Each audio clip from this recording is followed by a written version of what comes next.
Friends hi எல்லாரும் எப்படி இருக்கீங்க? ரொம்ப நாள் ஆச்சுன்னு நினைக்கிறேன் நான் வீடியோ போட்டு. ஆக்சுவலி ஒரு ஒர்க் ஜாயின் பண்ணியிருக்கேன்னா அந்த டைமிங்க்கு அலாட் பண்ணுறதுக்கு ரொம்ப லேட் ஆயிடுச்சு. சாரி. என்னால் முடிஞ்ச அளவுக்கு நான் படிக்கும்போது அதை அப்படியே வீடியோஸாக உங்களுக்கு போட்டுறேன். ஓகேங்களா? இப்போ ஃபர்ஸ்ட் வந்து நம்ம டேர்ம் 2 வந்துட்டோம் கிளாஸ் 8ல். அதோட லெசன் 1 பற்றி பார்க்கலாம். Rule of the English East India Company from 1773 to 1857.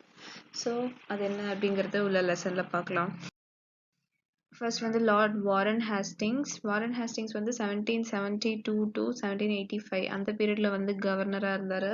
Actually இவர் வந்து பெங்காலோட கவர்னராக 1772ல பதவியேற்றாரு.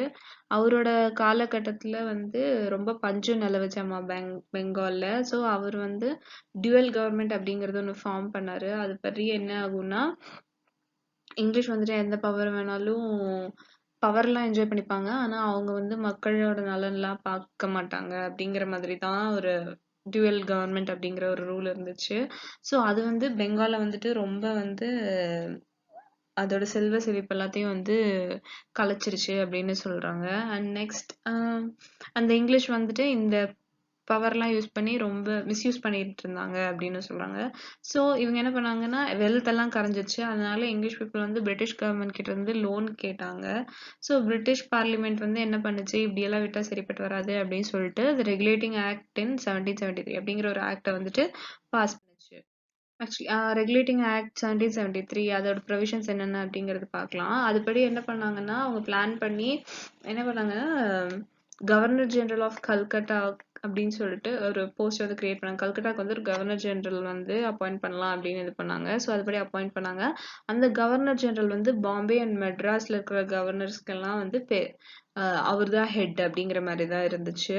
அண்ட் அதுக்கப்புறம் என்ன பண்ணாங்க, கல்கட்டால வந்து ஒரு சுப்ரீம் கோர்ட் செட்டப் பண்ணலாம் அப்படின்னு ஒரு பிளான் பண்ணியிருந்தாங்க. அதுல வந்து ஒரு சீஃப் ஜஸ்டிஸ் இருப்பாரு அண்ட் 3 ஜட்ஜஸ் இருப்பாங்க அப்படின்னு சொல்றாங்க. சர் எலிஜா இம்பே அப்படிங்கிறவர் தான் அந்த கல்கட்டா சுப்ரீம் கோர்ட்டோட first chief justice. And next executive council வந்து செட்டப் பண்ணாங்க. எதுக்குன்னா கவர்னர் ஜெனரல் எல்லாம் ஹெல்ப் பண்றதுக்காக ஒரு எக்ஸிகியூட்டிவ் கவுன்சில் வந்து செட்டப் பண்ணியிருந்தாங்க. Okay, defects of the regulating act பற்றி பார்க்கலாம். நமக்கு ஆப்வியஸாக தெரியும் எந்த ஒரு ஆக்ட் எந்த ஒரு விஷயம் எடுத்தாலும் அதில் டிஃபெக்ட்ஸ்லாம் கண்டிப்பாக இருக்கும் அப்படிங்கிறது. ஸோ இந்த ரெகுலேட்டிங் ஆக்டோட டிஃபெக்ட்ஸ் என்னென்ன அப்படிங்கிறது பார்க்கலாம். இதில் வந்து அந்த சுப்ரீம் கோர்ட்டோட பவர், அந்த கவர்னர் ஜெனரல் அவர் பற்றின பவர், அப்புறம் சுப்ரீம் கோர்ட் என்னென்னலாம் பண்ணணும் அப்படிங்கிற ஜூரிஸ்டிக்ஷன், அப்புறம் அந்த எக்ஸிகியூட்டிவ் கவுன்சில் இருப்பாங்கல்ல அந்த மெம்பர்ஸோட பவர், இதெல்லாம் பற்றி எதுவுமே ஒரு கிளியராகவே சொல்லவே இல்லை. அது ஒரு டிஃபெக்ட். அண்ட் நெக்ஸ்ட் வந்து எக்ஸிகியூட்டிவ் கவுன்சில் இருக்கிற மெம்பர்ஸ் வந்து என்ன பண்ணாங்கன்னா, இந்த கவர்னர் ஜெனரல் அவங்களோட அந்த மெம்பர்ஸ் இருக்காங்களா அவங்க வந்து ப்ராப்ளம்ஸ் பண்ணிக்கிட்டே இருந்தாங்க. And governor of Bombay and Madras அவங்க 2 பேரும் வந்து என்ன கல்கட்டாவோட கவர்னருக்கு கீழே தானே. ஸோ அதனால என்ன பண்ணிட்டாங்க, இந்த 2 கவர்னர்ஸும் வந்து அந்த ரெகுலேட்டிங் ஆக்டை வந்து ஒபே பண்ணவே கிடையாது. ஸோ என்ன பண்ணாங்க, பிரிட்டிஷ் பிரைம் மினிஸ்டர் அந்த வில்லியம் பிட் அப்படிங்கிறவர் வந்து பிட்ஸ் இந்தியா ஆக்ட் அப்படிங்கறது வந்து 1784ல வந்து பாஸ் பண்ணாங்க. ஓகே, பிட்ஸ் இந்தியா ஆக்ட் பத்தி அதுல என்னென்னலாம் ப்ரொவிஷன்ஸ் இருந்துச்சு அப்படிங்கறது பார்க்கலாம். கவர்னர் ஜெனரல் வந்து பிரிட்டிஷ் கிரவுன் அந்த பிரிட்டிஷ்ல ஆட்சி பண்றாங்கல்ல அவங்களோட அப்ரூவல்க்கு ஏற்ற மாதிரி தான் கவர்னர் ஜெனரலை வந்து அப்பாயிண்ட் பண்ணணும் அப்படின்னு சொல்லியிருந்தாங்க. அண்ட் கவர்னர் ஜெனரலோட எக்ஸிகியூட்டிவ் கவுன்சில்ல வந்து 4 மெம்பர்ஸ் இருப்பாங்கன்னு சொல்லியிருந்தாங்கல்ல அதை வந்து இப்போ 3ஆ கம்மி பண்ணியிருந்தாங்க. And next board of control அப்படிங்கிற ஒரு இதை வந்து ஃபார்ம் பண்ணியிருந்தாங்க. அதுல 6 மெம்பர்ஸ் இருந்தாங்க. அண்ட் அதை வந்து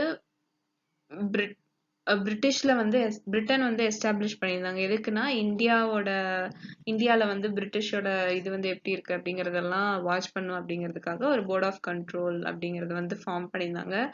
அண்ட் கவர்னர் ஜெனரல் வந்து பிரிட்டிஷ் ட்ரூப்ஸ் இருக்குல்ல, ஆர்மி இருக்குல்ல இந்தியால, அவங்களோட கமாண்டர் இன் சீஃப் அப்படின்னும் கவர்னர் ஜெனரல் அந்த போஸ்டையும் அவர் எடுத்துக்கிட்டாரு.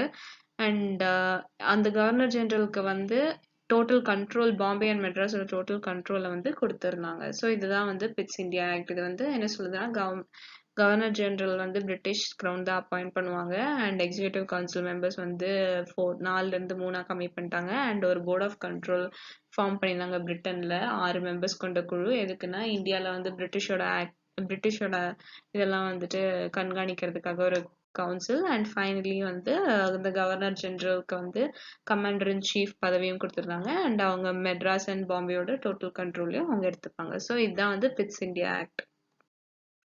ஸோ வாரன் ஹாஸ்டிங்ஸ் அவரோட ரிஃபார்ம்ஸ் பற்றிலாம் பார்க்கலாம். அவர் அட்மினிஸ்ட்ரேஷனில் வந்து என்னென்னலாம் மாற்றங்கள் ஏற்படுத்தி இருந்தாரு அப்படிங்கிறத பற்றி பார்க்கலாம். இவர் வந்து அந்த டியூவல் கவர்மெண்ட்னு இருந்துச்சுல்ல, பிரிட்டிஷ் வந்து பவர் மட்டும் என்ஜாய் பண்ணுவாங்க ஆனால் மக்கள் எல்லாம் பாதுகாக்க மாட்டாங்க அப்படிங்கிற ஒரு இது இருந்துச்சுல்ல, அந்த டியூவல் கவர்மெண்ட் இதை வந்து ராபர்ட் கிளைவ் தான் இன்ட்ரடியூஸ் பண்ணியிருந்தாரு பெங்காலில். ஸோ இதை வந்து வாரன் ஹாஸ்டிங்ஸ் வந்துட்டு அதுக்கு ஒரு எண்ட் கார்டு போட்டாரு. அண்ட் ட்ரெஷரியை வந்து முர்ஷிதாபாத்ல இருந்து கல்கட்டாக்கு வந்து ஷிஃப்ட் பண்ணாரு Warren Hastings. Next judicial reforms பத்தி பார்க்கலாம். இதுல வந்து சதாத் திவானி அதாலத் அப்படிங்கிற சிவில் கோர்ட்டும் அண்ட் சதாத் நிசாமத் அதாலத் அப்படிங்கிற கிரிமினல் கோர்ட், இது ரெண்டையும் வந்து எஸ்டாப்ளிஷ் பண்ணியிருந்தாங்க.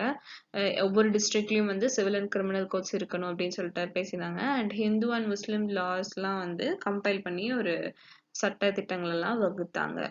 நெக்ஸ்ட் கமர்ஷியல் ரிஃபார்ம்ஸ், வணிகம் தொடர்பாக என்னென்ன மாற்றங்கள் எல்லாம் செஞ்சாரு அப்படிங்கிறத பார்க்கலாம். இவர் வந்து ட்ரேடுக்காக ஒரு போர்டே செட்டப் பண்ணியிருந்தாரு, குவாலிட்டி குட்ஸ் எல்லாம் வந்து வாங்கணும் அப்படிங்கிறதுக்காக. அண்ட் நெக்ஸ்ட் கம்பெனி சர்வன்ஸ் எல்லாம் வந்து யாருமே தனியா வந்து ட்ரேட் பண்ணக்கூடாது அப்படிங்கிற ஒரு நிபந்தனை விதிச்சாரு. அண்ட் கஸ்டம் டியூட்டிஸை வந்து 2.5% வந்து குறைச்சாரு. 2.5% குறைச்சாரு. அண்ட் நிறைய கஸ்டம் ஹவுசஸ் எல்லாம் வந்து இவர் வந்து அழிச்சிட்டாரு. எங்கெங்க தவிரனா கல்கட்டா, தாக்கா, ஹூக்ளி, பாட்னா, முர்ஷிதாபாத் தவிர மற்ற இடத்துல இருக்கிற கஸ்டம் ஹவுசஸ் எல்லாம் வந்து இவர் அபாலிஷ் பண்ணிட்டாரு. நெக்ஸ்ட் ரெவன்யூ ரிஃபார்ம்ஸ் பத்தி பார்க்கலாம். இவர் வந்து ஒரு போர்ட் ஆஃப் ரெவன்யூ செட்டப் பண்ணியிருந்தாரு கல்கட்டால. அண்ட் இங்கிலீஷ் கலெக்டர்ஸ் எல்லாம் வந்து ஒவ்வொரு டிஸ்ட்ரிக்ட்ஸ்லயும் அப்பாயிண்ட் பண்ணப்பட்டது இவரால.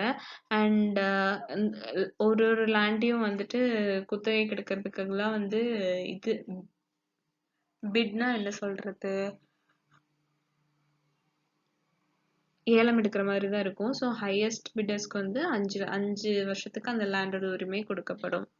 நெக்ஸ்ட் எஜுகேஷனல் ரிஃபார்ம்ஸ் பத்தி பார்க்கலாம். இவருக்கு வந்து லேர்னிங் மேல ரொம்ப பற்று ஜாஸ்தியா இருந்துச்சு.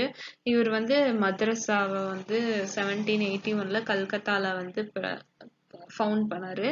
ஸோ அது வந்து இஸ்லாமிக் ஸ்டடீஸை வந்து ப்ரமோட் பண்றதுக்கு ரொம்ப யூஸ்ஃபுல்லா இருந்துச்சு. நெக்ஸ்ட் ரொஹிலா வார் பத்தி பார்க்கலாம். இது வந்து 1774ல நடந்துச்சு. ரொஹிலாஸ் யாருன்னா அவங்க வந்து ஆப்கான் பீப்புள்ஸ். அண்ட் அவங்கள வந்து மராத்தாஸ் வந்து அடிக்கடி அட்டாக் பண்ணிட்டே தான் இருப்பாங்க. மராத்தாஸ்னா சிவாஜியோட ஏரியால மும்பை, மகாராஷ்டிரால இருப்பாங்கல்ல, அவங்க தான். ஸோ இந்த ரொஹிலாஸ் என்ன பண்ணாங்கன்னா, நவாப் ஆஃப் அவுத் அவங்க கிட்ட போய் ஒரு ஹெல்ப் கேட்டு மராத்தாஸ் அழிக்கணும் அப்படிங்கிறதுக்காக ஹெல்ப் கேட்டாங்க. அந்த அவுதோட நவாப் வந்து 40 லட்சம் எங்களுக்கு கொடுங்க, நாங்க வந்து மராத்தாஸை அழிக்கிறதுக்கு ஹெல்ப் பண்றோம் அப்படின்னு சொல்றாங்க. ரொஹிலாஸும் அதை வந்து அக்செப்ட் பண்ணிட்டாங்க. 1773ல வந்து மராத்தாஸ் வந்து நவாப் வந்து ரொஹிலாஸ் பின்னாடி இருக்கிறாங்க அப்படின்னு தெரிஞ்சுக்கிட்டு என்ன பண்ணிட்டாங்க, அவங்க ஃபைட் பண்ணாம அப்படியே திரும்ப போயிட்டாங்க. ஸோ இப்போ வந்து அதனால நவாப் இருக்கிறதுனால ரொஹிலாஸ் கூட மராத்தாஸ் ஃபைட் பண்ணாம போயிட்டாங்கல்ல. இதனால என்ன பண்ணாங்க, நவாப் வந்து பேசின மாதிரி ரொஹிலாஸ் கிட்ட போய் நீங்க எனக்கு 40 லட்சம் கொடுங்க அப்படின்னு சொல்லிட்டு, நான் கேட்ட மாதிரி எனக்கு 40 லட்சம் கொடுங்க அப்படின்னு சொல்லிட்டு கேட்குறாரு நவாப். ஆனா வந்து ரொஹிலாஸ் வந்து அவங்க சொன்ன மாதிரி காசை கொடுக்கல.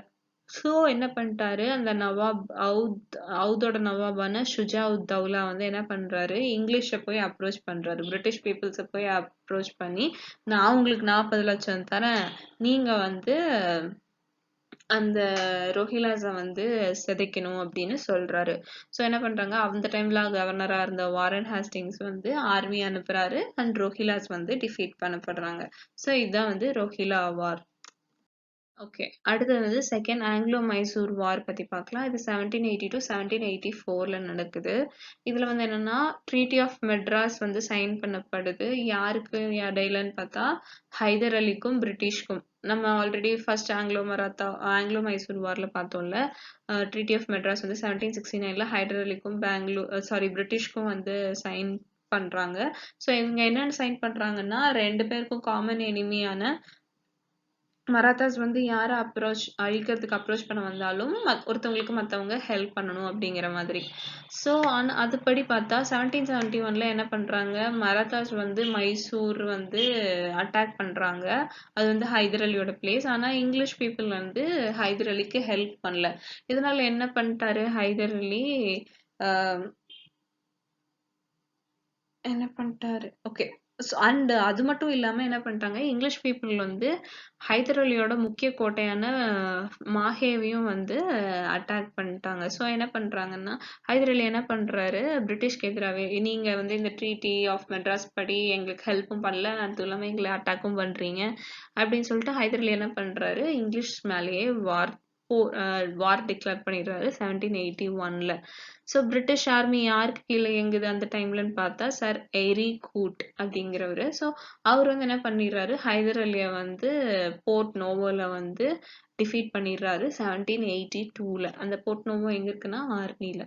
ஸோ ஹைதர் அலி வந்து கேன்சர்னால அந்த வார் அப்பவே இறந்து போயிடுறாரு. ஸோ அவரோட மகனான திப்பு சுல்தான் வந்து அந்த வாரை கண்டினியூ பண்றாரு 1784ல. திப்பு அண்ட் 1784 அது முடிஞ்சிருதா. ஸோ அப்போ வந்து திப்பு சுல்தானும் இங்கிலீஷும் ஒரு ட்ரீட்டி சைன் பண்ணிக்கிறாங்க. அந்த ட்ரீட்டி பேர் என்னன்னா ட்ரீட்டி ஆஃப் மேங்களூர். இதுல வந்து என்னன்னா அவங்கவுங்க கைப்பற்றின அவங்களோட பகுதியை அவங்கவுங்களுக்கே ரிட்டர்ன் பண்ணிடுங்க அப்படிங்கறது மாதிரி தான் ஒரு ட்ரீட்டியை சைன் பண்ணி இந்த செகண்ட் ஆங்கிலோ வாரை கம்ப்ளீட் பண்ணிடுறாங்க. நெக்ஸ்ட் ஃபர்ஸ்ட் ஆங்கிலோ மராத்தா வார் பத்தி பார்க்கலாம். இது 1775 to 1782, அதாவது கிட்டத்தட்ட 7 வருஷங்கள் நடந்திருக்கு. என்னன்னா வாரன் ஹாஸ்டிங்ஸ் வந்து டைரக்டாவே மராத்தாஸ் மேல வார் டிக்ளேர் பண்ணிடுறாரு. அண்ட் ட்ரீட்டி ஆஃப் சால்பெயின் வந்து சைன் பண்ணப்பட்டுச்சு 1782ல. அதுக்கப்புறம் என்ன ஆச்சுன்னா மாதவராவ் நாராயண் அப்படிங்கிறவர் வந்து மராத்தா அந்த மகாராஷ்டிரா மராத்தா கிங்டம்க்கு வந்து பேஷ்வாவா வந்து அப்பாயிண்ட் பண்ணப்படுறாரு. நெக்ஸ்ட் வாரன் ஹேஸ்டிங்ஸ் மேல இம்பீச்மெண்ட் வருது. அதுக்கான என்னென்ன ரீசன்ஸ் அப்படிங்கறத பார்க்கலாம். ஃபர்ஸ்ட் ஆங்கிலோ மராத்தா வார் இருக்குல்ல, அதுதான் வந்து இங்கிலீஷ்க்கு வந்து நிறைய ஃபினான்ஷியல் ஸ்ட்ரெயினை கொண்டு வந்துச்சு, நிறைய பண கஷ்டம் உருவாச்சு இந்த ஃபர்ஸ்ட் ஆங்கிலோ மராத்தா வார்னால. ஸோ இவர் வந்து வாரன் ஹேஸ்டிங்ஸ் என்ன பண்றாரு, ராஜா சாய் சிங் அப்படிங்கிற பனாரஸ் ராஜா கிட்ட இருந்து இன்னும் எக்ஸ்ட்ரா காசு கொடுங்க அப்படின்னு சொல்லிட்டு டிமாண்ட் பண்றாரு. அப்ப வந்து ராஜா வந்து அந்த காசை தர மறுக்கிறதுனால என்ன பண்றாங்க, அவரை வந்து ரொம்ப தரக்குறைவா இது பண்ணிக்கிறாரு ஹாஸ்டிங்ஸ். ஸோ அதுக்கப்புறம் என்ன பண்றாரு, பேகம்ஸ் ஆஃப் அவுத் அந்த பீப்புள் கிட்ட இருந்தும் இவர் வந்து நிறைய காசெல்லாம் எடுத்துறாரு. அண்ட் இது ஒரு ரீசன். அண்ட் வந்து நந்தகுமார் அப்படிங்கிற ஒரு பர்சனை வந்து ஃபால்ஸா வந்து அவர் வந்து தப்பே பண்ணாம அவர் தப்பு பண்ணிட்டாரு அப்படின்னு சொல்லிட்டு அவரை தூக்கு தண்டனை கொடுத்துட்றாங்க. அதுவும் ஒரு ரீசன் வாரன் ஹாஸ்டிங்ஸ் வந்து இம்பீச்மெண்ட் ஆகிறதுக்கு. ஸோ இதனால என்ன பண்றாங்க, வாரன் ஹாஸ்டிங்கை வந்துட்டு கிரிட்டிசைஸ் பண்றாங்க அண்ட் பிரிட்டிஷ் பீப்புள் வந்து அவங்கள இம்பீச் பண்ணிடுறாங்க. ஸோ அதனால அவர் திரும்ப அவர் நாட்டுக்கே போயிடுறாரு.